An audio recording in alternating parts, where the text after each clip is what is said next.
ሰላም ጤና ይስጥልን ተመልካቾቻችን ከአንከር ሚዲያ ዝግጅት ክፍል ያክብሮ ሰላምታችንን እናቀርባለን። በአማራ ክልል የአማራ ፋኖ ብሔራዊ ንቅናቄ በተለያዩ ቀጠናዎች የሚያደርገው የሉና ተጋድሎ ባለፉት 2 እና 3 ቀናት ተጠናክረው ቀጥሏል። በተለይ በጎጃም በርካታ አውደ ውጊያዎች መደረጋቸውንና በአገዛዙ ሰራዊት ላይ ከፍተኛ ኪሳራ ማድረስ መቻሉን ያገኘነው መረጃ ያመለክታል። የአማራ ፋኖ ብሔራዊ ንቅናቄ ሁለቱ እዞች የሸዋ ጠቅላይ ግዛት እዝና ያሳምነው ጽጌ እዝ በሸዋ የጀመሩትን እስከታች ድረስ የማዋሃድና የእርቅና ሰላማዊ መድረክ እንቅስቃሴ አጠናክረው ቀጥለውበታል። ሰሞኑን የሚታየው እንደዚሁ በየአካባቢው የሄዱ ንግግር እርቅ እየፈጸሙ ያሉበት ሁኔታ በዛ አካባቢ ትንሳኤ የመጣ እንዳለ የሚያሳይ ነው። በጎንደርም እንደዚሁ ሁሉን ጣጣ ጨርሰው አሁን ሙሉ በሙሉ የበላይ እዝ አመራሮችንና አጠቃላይ መዋቅሩን ይፋ የሚያደርጉበት ዋዜማ ላይ እንደሚገኙ ነው የሰማነው። ፋኖ በድርጅታዊ መዋቅርም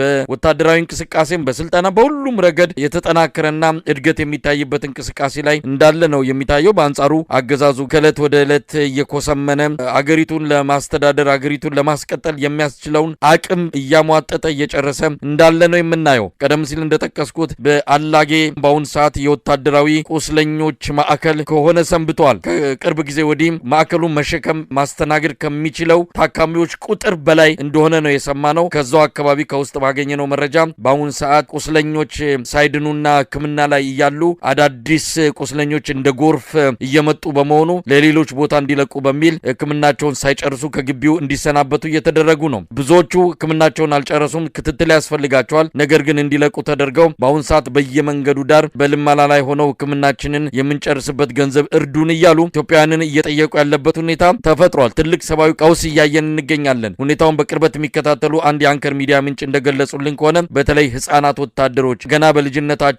የሰውነት አካላቸውን አጥተው ቁስላቸው ሳይድንና ሳይሽር ከግቢው ለቀው እንዲወጡ ተደርገው በየጎዳናው ሲለምኑ ማየት በእውነቱ እንደ ኢትዮጵያዊ እጅግ የሚያሳዝን ነገር ነው እየተፈጠረ ያለው ብለው ነው የገለጹልን። ለማንኛውም አጠቃላይ አገዛዙ ሁኔታ ቀውስ ላይ ቀውስ እየተጨመረ ከቁጥጥር ውጭ ወጣ ሁኔታ ሊፈጠር ከሚችልበት ዋዜማ ላይ እንገኛለን። እንደው በዚህ ዙሪያ ያለውን ሁኔታ ብንመለከት በተለይ አማራ ክልል ሙሉ በሙሉ አገዛዙ ቦታ ያጣ ነው የሚመስለው። የወታደራዊ መዋቅሩ በሱ ነበረ ህልውናውን ለማስቀጠል ላለፉት 2 ዓመታት ተኩል ከፍተኛ የሆነ ርብርብ ሲያደርግ የነበረው ያም ወታደራዊ አቅሙ በፋኖች ተጋድሎ እንቅስቃሴ እየተሰበረና እየተንኮታኮተ መጥቷል። እስቲ ምን ማለት ይቻላል? ሁሉ ነገር ላገዛዙ ጀንበር የመጥለቅ ያህል ነው እየሆነ ያለው።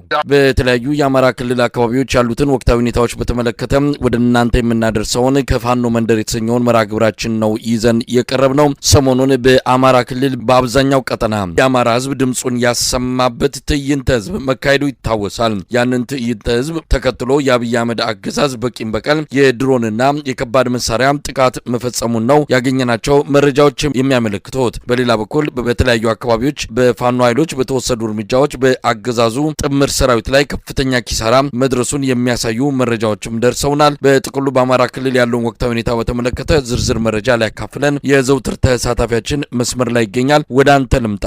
እንግዲህ ብዙ ነገሮች አሉ። የድሮን ጥቃት እየተፈጸመ ነው። በተለይም ደግሞ በአገዛዙ ላይ ተቃውሞ ያሰሙና የአብይ አህመድ በዓለ ሲመትን አስመልክቶ የተቃውሞ ድምጽ ያሰሙ የአማራ ተወላጆች ላይ የአብይ አህመድ አገዛዝ እርምጃ ወስዷል። በድሮንና በከባድ መሳሪያ ጥቃት መፈጸሙን የሰማ ነው። እስቲ ከዚህኛውን ጀምርና የሰልፉም አጠቃላይ ሁኔታ የፈጠረው ስሜት አለ። አማራ ክልልን ተቆጣጥረናል፣ ከ90 በመቶ በላይ መዋቅሩን መልሰን እያንቀሳቀስን ነው የሚል መግለጫ በተሰጠ ማግስት ነው እንዲህ አይነቱ መጠነ ሰፊ የህዝብ ተቃውሞ በአማራ ክልል የታየው። እንግዲህ በዚህ ወቅት ላይ ብዙም የአውደ ውጊያ ውሎ መረጃዎች ሽፋን እያገኙ ያሉ አይመስለኝም። በተለያዩ ሚዲያዎችንም እየተከታተልኩ ነው። ከፋኖ አመራሮችም እንደዚሁ ከአውደ ውጊያ ቦታዎችም ያሉትን መረጃዎች ሲከታተል አብዛኛው ትኩረቱ ያለው በዚህ ሰሞኑን በተካሄደው ትዕይንተ ህዝብ እንደዚሁ ሀገሪቱን ሰንገው ወጥረው የያዙት የምርጫና የነዳጅ እጥረት ጉዳይ በመሆኑ የፋኖ የአውደ ውጊያ ውሎች በስፋት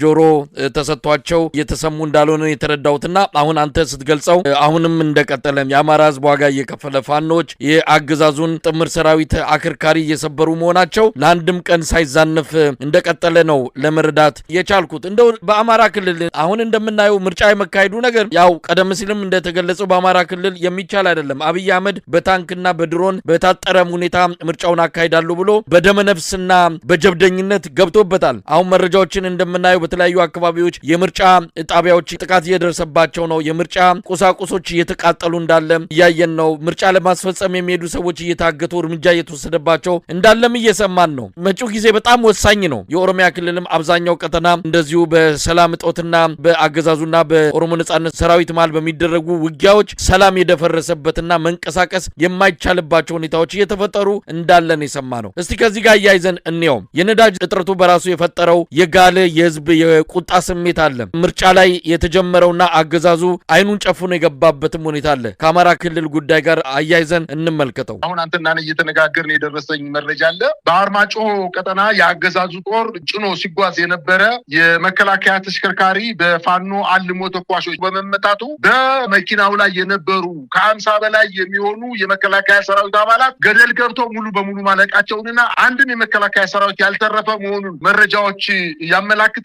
አሁን አንተና እኔ እየተነጋገርን የደረሰኝ ዜና ነው። እንግዲህ በየቀኑ ውጊያ በሚደረግበት አካባቢ የመከላከያ ሰራዊት የአድማ ብተና የሚኒሻ ኃይል ያልቃል፣ ይቆስላል። በአገዛዙ መንግስት መያዝና በፋኖ መያዝ ልዩነቱ ሌላ ነው። ምናልባትም ቆስለው ምናልባት ፋኖዎች ሊያነሱኝ እስከሚሉ ድረስ የተደረሰበት ሁኔታ ነው ያለው። ምክንያቱም የፋኖ ኃይሎች ቁስለኛን ሊገላቸው የመጣውን የመከላከያ ሰራዊት ቁስለኛ አንስተው በደንብ አድርገው በባለሙያ አክመው እንዲጠግግ አድርገው ቁስሉ እንዲድን አድርገው ወደ ቤተሰቦቹ በሰላም እንዲሄድ እያደረጉት ነው። ነገር ግን አሁን አንተ የተናገርከው ነገር በአማራ ክልል አጠቃላይ ውጊያ በሚደረግባቸው አካባቢዎች ያሉ ሆስፒታሎች፣ ጤና ጣቢያዎች፣ ሪፈራል ሆስፒታሎች ሳይቀሩ በመከላከያ ሰራዊት በሚኒሻና በአድማ ብተና ቁስለኛ በመሞላቱ ምክንያት ነው። የግብርና ኮሌጅ የነበረውን የአላጌ የግብርና ማሰልጠኛ ተቋም ከዚህ በፊት በደርግ ጊዜ የህፃናት ማሳደጊያ የነበረውን በኢህአዴግ ጊዜ የግብርና ማሰልጠኛ ነበረ። አሁን ደግሞ የጦር ማገገሚያ ማዕከል አድርገው መሸከም ከሚችለው በላይ ቁስለኛ በመግባቱ ይሄም ያመለክተው እንግዲህ ጦር ኃይሎች በጣም ተሞልቷል ማለት ነው። ሌሎችም የሐረር የመከላከያ ሆስፒታል ሞልቷል ማለት ነው። እንዲሁም ውጊያ በሚደረግባቸው አካባቢዎች በአማራ ክልል ያሉ ሆስፒታሎች የሲቪል አገልግሎት የሚሰጡትን አቁመው በተለይ በጎጃም አካባቢ መረጃዎች እንደደረሱኝ በፍኖተ ሰላም፣ የቡሬ፣ የደብረ ማርቆስ፣ የደጀን እንዲሁም በደቡብ ጎንደር አካባቢ የደብረ ታቦር፣ የወረታ፣ የአዲስ ዘመን ሆስፒታሎች፣ የኮምቦልቻ፣ የደሴ ሆስፒታሎች አገልግሎት መስጠት አቁመው አብዛኛው አልጋ በመከላከያ ቁስለኛ በመሞላቱ ምክንያት ያ ስለሞላባቸው ነው ወደዚህ ወደ አላጌ ወታደራዊ ቁስለኞች ማገገሚያ ማዕከል ያመጧቸው። እንግዲህ ብልጽግና ወታደሩን እንደፈረስ እንደፈለገ ይጋልበውና በኋላ ሲያረጅ የጋሪ ፈረስ ሲያረጅ መጨረሻ ላይ አስፋልት ላይ ነው ወይም ሲቆስል አስፋልት ላይ ነው አውጦ የሚጥሉት። ልክ እንደ ጋሪ ፈረስ ቁስለኛውን እንዲታከም አይፈልጉም። ቁስሉ እንዲደርቅ ካረጉ በኋላ ክትትል የሚያስፈልገው የፊዚዮቴራፒ ሌሎችንም አገልግሎቶች ማግኘት የሚገባው ቁስለኛ ለነሱ ዋጋ የከፈለው መከላከያ ሰራዊት አባል አውጥተው ጎዳና ላይ በመጣላቸው በዝዋይ፣ በሻሸመኔ እንዲሁም በአዋሳ በመቂ ከተሞች አካባቢ በእንጨት ከዘራ እየተንቀሳቀሱ ልመና የወጡ በርካታ ህፃናት ወታደሮች እድሜያቸው ለውትድርና ያልደረሰ ጫማቸው በእግራቸው ተሸክመው መንቀሳቀስ የማይችሉ ወጣቶች ከቁስላቸው ሳይጠግጉና ሳያገግሙ አውጦ እየጣላቸው እንደሆነ ነው መረጃዎች የሚያመላክቱት። ስርዓቱ በአማራ ክልል እውነት ለመናገር አልቆለታል፣ ፈርሷል ማለት ይቻላል። የአማራ ክልል ብልጽግና አመራር እና አስተዳደር አሁን ፈርሷል ማለት ይቻላል። ከፍተኛ አመራሩ አብዛኛውን ጊዜ አዲስ አበባ ነው የሚያሳልፈው። በተለይ የክልሉ ስራ አስፈጻሚ የሚባሉት ውሎ አዳራቸውን አዲስ አበባ ነው ያደረጉት። መካከለኛ አመራር የሚባለው ዞን አመራሮች ደግሞ አልተንቀሳቀሱ የሚባል በዞን ከተሞች በባህር ዳር ከተማ፣ በጎንደር ከተማ እንዲሁም ትልልቅ በሚባሉ ደብረ ብርሃንና ደሴ፣ ኮምቦልቻ ከተሞች ላይ ነው ራሳቸውን ሰብስበው የሚገኙት። የዝቅተኛ አመራር የሚባለው ደግሞ የወረዳ አመራሮች፣ የከተማ አስተዳደር አመራሮች ደግሞ በመከላከያ ሰራዊት እየተንከራተተ በሚመታበትና በሚንቀሳቀስበት አካባቢ ስም ወጦላቸው ኮዳ ሚል ስም ወጦላቸው ከመከላከያ አመራሩ ጦር ካምፕ ሽፋን ተሰጧቸው መኖር ከጀመሩ ልጆቻቸውን ትተው ሚስቶቻቸውን ትተው በመከላከያ በዞረበት እየዞሩ ያሉ የወረዳ አመራሮች ደግሞ ምን ያክል ዋጋ እንደከፈሉ በማዕከላዊ ጎንደርና በደቡብ ጎንደር 2 ቀን በተደረገው ውጊያ እንኳን ከ60 በላይ የብልጽግና አመራሮች በህይወት እንደሌሉ እንደተገደሉ ተሰምቶ እነዚህን ያየ የሌላው ያልተያዙ ወረዳዎች አመራሮች ደግሞ ባህር ዳር ከተማ ላይ ከሚኒሻና ከአድማ ብተና ኃይል ጋር ድንኳን ተጥሎላቸው ስቴዲየም አካባቢ በሌላ በመከላከያ ሰራዊት አባላት ጥበቃ እየተደረገላቸው በክልል ከተማ ላይ። ስለዚህ የአማራ ክልል ላይ ምስልን ያስተዳደር ክልሉን አሁን እያስተዳደረ ነው ማለት አይቻልም። እውነት ለመናገር የሀገሪቱ ምክትል ጠቅላይ ሚኒስትር ነኝ የሚለው በባህር ዳር ከተማ ገብቶ በ2 እና በ3 ክፍለ ጦሮች ታጅቦ ከተማው ላይ ሰላም አለ ለማስባል እና በሚዲያም እየወጣ የአማራ ክልል ከመቼውም ጊዜ በላይ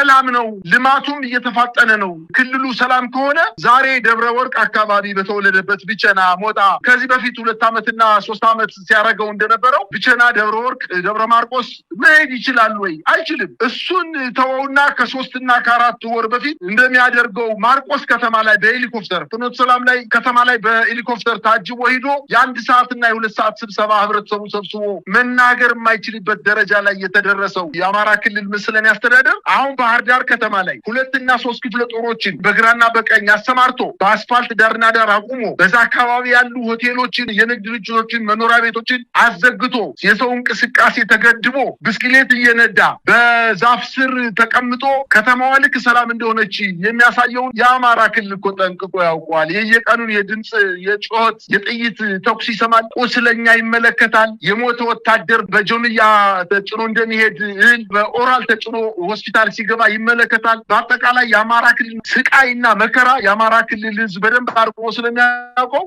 እሱ በብስክሌት በባህር ዳር ከተማ ላይ በወታደር ታጅቦ ስለተንቀሳቀሰ አክልሉ ሰላም ነው ማለት አይቻልም። ነገር ግን ይሄ ሁሉ የሚያስቃዛቸው ፍርሃት ነው። ፍርሃቱ አሁን የገቡት ቃል አለ ለጠቅላይ ሚኒስትሩ ክልሉን በተወሰነ ጊዜ ጦርነት የአድማ ብተናው የሚኒሻ ሌላም ኃይል አሰማርተን የፋኖ ኃይሎችን መተን ሰላማዊ ምርጫ ማድረግ እንችላለን ብለው ቃል የገቡት በፍጹም የማይቻል ነገር ሲሆንባቸው አሁን ጨንቋቸው ባህር ዳር ከተማ ላይ ሰላም አለ እና ሌሎችም ከተሞች ሰላም አለ ለማለት ከፍተኛ ጥረት እያደረጉ ነው። እንግዲህ ምርጫው ሲመጣ በሂደት የምናየው ነገር ነው። የፋኖ ኃይሎች ደግሞ የምርጫ ቅስቀሳ የሚያደርጉ ኃይሎችን በተለያዩ አካባቢዎች ቃል በገቡት መሰረት ምንም አይነት የምርጫ ቅስቀሳ ቢደረግ ውርድ ከራሳችሁ ባሉት መሰረት ምርጫ ቁሳቁስ ይዘው ሲንቀሳቀሱ እያያዙ በጠራራ ፀሐይ እያያዙ ከደብረ ማርቆስ ከተለያዩ ከተሞች ላይ እያያዙ ወደ ጦር ካምፓቸው እየወሰዷቸው ይገኛሉ። አሁን በክልሉ በዚህ ምክንያት ከፍተኛ ፍርሃትና ስጋት ተፈጥሯል ማለት ይቻላል። ስለዚህ አገዛዙ በአማራ ክልል ሽንፈት የደረሰበት ተመልሶ ማገገም የማይችልበት ደረጃ ላይ እንደደረሰ ነው መረዳት የሚቻለው። መሳይ በጣም አስገራሚ ነው። እንግዲህ የተመስገን ጥሩነህ ባህር ዳርና ጎንደር መመላለስ በራሱ ምን ትርጉም ሊሰጠው እንደሚችል ምን ተብሎ ሊገለጽ እንደሚችል አይታወቅም። በቅርቡ አብይ ሄዶ ይህን ሁሉ ግርግር ፈጥሮ ነው የተመለሰው። ከዛ በኋላ ምን የተለየ ነገር ተሰርቶ ነው ተመስገን ጥሩነህ አውሮፕላን እያስነሳ ይህን ሁሉ ሽማግሌ ይህን ሁሉ የሃይማኖት አባት ኪነት እያስጨፈረ ማርሽ ባንድ እያስመጣ? በጣም አሳዛኝ ነገር ነው። የዚህን ሰውዬ የኋላ ታሪክ ብዙ የምናውቀው ነው። ማን እንደነበረ ምን እንደነበረ በምን አይነት መልኩ አሁን ያለበት ደረጃ እንደደረሰ በቅርበት የሚያውቁት የሰውየውን የማሰብ አቅም ሰውየው ማን እንደሆነ ከእውቀትና ከእውነት ጋር በተያያዘ ያለውን አቅም በደንብ የሚያውቁ ሰዎች እውነት ኢትዮጵያ ምን ያህል ብትረገም ነው እንደነዚህ አይነት ሰዎች እጅ ላይ ወደቀችው የሚል ከፍተኛ ቁጭት ውስጥ የሚገቡበት ሁኔታ ነው ያለው። ለማንኛውም አጠቃላይ የፋኖ ትግል በአሁን ሰዓት ምን ደረጃ ላይ ይገኛል? እንግዲህ ነገሮች በብዙ መልኩ አካባቢያዊ ተጽዕኖች፣ ቀጠናዊ ተጽዕኖች፣ አጠቃላይ ሁኔታዎች ነገሮችን ወዲና ወዲያ እየቀያየሩ ቢሆንም ፋኖ ራሱን አደራጅቶ ወደ አንድ መዋቅር ተሰባስቦ ብዙ ነገሮችን አስተካክሎ በመሳሪያም በሰው ኃይልም በብዙ ነገር ተደራጅቶ እየመጣ ነው። የኢትዮጵያ ነገር ሊቀየር የሚችልበት ሁኔታ ሩቅ አይደለም። ነገር ግን የፋኖ ትግል በተለይ የአማራ ፋኖ ብሔራዊ ንቅናቄ ከተመሰረተ በኋላ ነገሮች ወዴት ሊያምሩ ይችላሉ? የአብይ አህመድ አገዛዝ ምንም ነገር እንዳልተፈጠረ አሁን በሚያደርገው እነ ተመስገን ጥሩነህን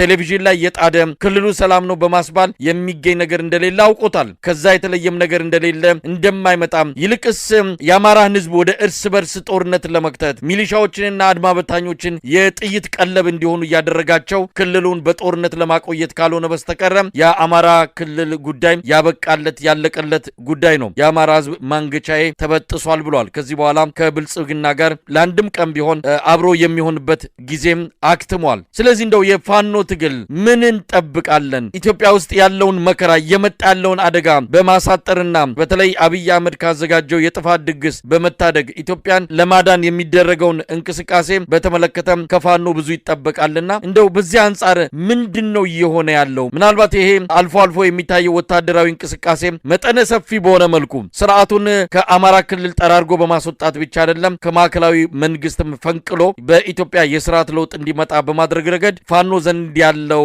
ሁኔታ በምን ደረጃ ላይ ይገኛል ብሎ መግለጽ ይቻላል? መሳይ ትግሉ እኮ አሁን በፋኖና በመንግስት ብቻ የተገደበ አይደለም። መቼም ታስታውሳለህ ከአንድ ወር ከሁለት ወር በፊት አሁን ይሄ የምክትል ጠቅላይ ሚኒስትር ነኝ የሚለው ተመስገን ጥሩነህ በአንድ ወቅት በሚዲያ ላይ ወጥቶ እንግዲህ በአማራ የትግል እንቅስቃሴ ወቅት ለአገራቸውና ለድንበራቸው ሲታገሉ የነበሩ ሰዎች እንዳሉ ሁሉ ባንዳም ነበረ። ባንዳ በየትኛውም ዘመን ነበረ።